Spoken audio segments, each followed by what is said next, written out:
I hope you guys are enjoying this beautiful fall day. I wanted to take a minute here to talk about vote splitting. Now, we've talked about this before, but this is something that we're hearing over and over again in the media.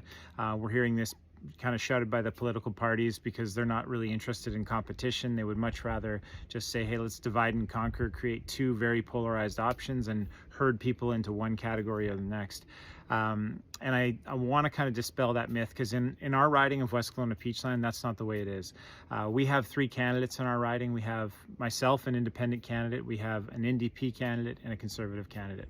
Now, the NDP candidate is what they call a paper candidate. They weren't able to find someone local to run, so they've put in a staff member who doesn't live here, who's not connected to the riding at all, not door knocking, not showing up at community engagements, not taking any media opportunities, whether it be interviews on camera or radio. And really, so you've got a candidate that is here for one reason, and it's so that the party can make money.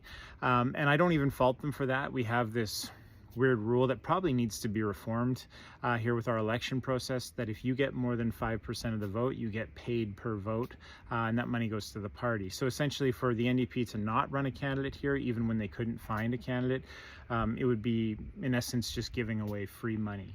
Now, on a good day, if it were a miracle, the best the NDP could hope to do in this riding would be 30%, and I think that's a stretch to even suggest that. Previously, our riding used to incorporate a lot of Kelowna, so our riding crossed the bridge into downtown Kelowna and took a lot of that north end in the downtown district. But in this election, the riding boundaries have been redistributed, and it's a lot more in our favor, and this riding has become even more of a strong Conservative stronghold. So we lost the Kelowna section of our riding. The cutoff is now the middle of the lake, and we picked up Peachland. So our riding is Peachland, West Kelowna, West Bank First Nations, and West Side Road out to West Shores. So we do not have an issue where we have, even at 30%, there is no possible way the NDP could sneak up the middle and take this riding. So what you really have is a two-candidate race. You have myself as an independent candidate, and you have a Conservative candidate. And you are free now to choose who you believe is the best candidate, not only to represent you, but to represent the riding as well. So in either case, with the two candidates, you will have John Rustad as the premier. One, however, with the independent, will mean that you'll have a more accountable, balanced, and stronger Conservative party, because we will have to work together to make decisions, to shape good policy that makes a meaningful impact not only on our community but the province as a whole. And that's a really important feature. So independents are not bound by the party line. They do not have to toe the political agendas that are filtering down through the caucus level. You can actually bring your concerns and the concerns of the community openly and honestly and transparently to the legislative floor.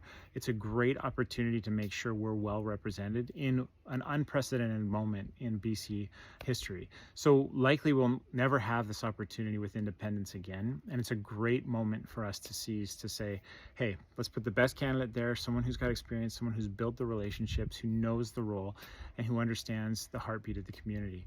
Now, I can promise you one thing. Just like I've shown up in this campaign, I will continue to show up for you and for this community. I'm accountable, I'm accessible, I'm available, and I'm here for you. That won't change after the election. And we have not seen that from the other candidates. We've seen them run from media interviews. They're not engaging. I mean, they're knocking on doors, and that's great, but you have to be willing to talk to your community. I mean, there's been no radio interviews, no video interviews, nothing. And so as you're doing research and you're trying to find out about your candidates, it's really hard to do. It's a huge disservice to the electorate, and I think it's very disrespectful to the process. You know, myself being a city councillor, a regional district director, I should never have expected to get elected if I was operating the way the NDP and the Conservative candidates are. And you wouldn't have elected me, actually. This role is way more important. It's way more critical to know who you're voting for, to make sure it's someone you trust, who has a proven track record of leadership and integrity and service within this community. I would be honored to have your support, and it is not a throwaway vote. It's a vote for the strongest candidate that can represent you and our riding and make sure that we bring accountability and transparency back to government, and I know we all want that. So I'd be honored to have your support. There's advanced voting opportunities coming up this week. You can actually head to the electoral office at any moment.